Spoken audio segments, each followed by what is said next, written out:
లేకుండా నీకు తేటగా కనపడుతోంది నీ జీవితం, నీకు మాత్రమే కనిపిస్తుంది నీ జీవితం ఎలాగున్నదో ఆ మనస్సాక్షి ఏమని నీ విషయమే సాక్ష్యం ఇస్తూ ఉంది. నువ్వు దేవుని సంబంధివేనా?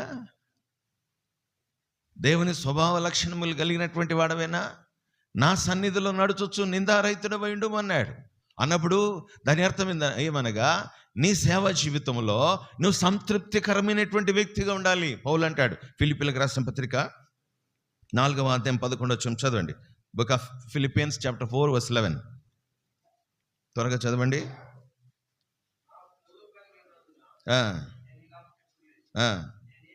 నేను ఏ స్థితిలో ఉన్నాను ఆ స్థితిలో సంతృప్తి కలిగి ఉండా నేర్చుకుని ఉన్నాను. చూసారా, నేను ఏ స్థితిలో ఉన్నా దేవుని సేవకుడికి దేవుడిచ్చినటువంటి గొప్ప భాగ్యం ఏంటంటే ఏ స్థితిలో ఉన్నా కూడా సంతృప్తి కలిగి ఉండటం.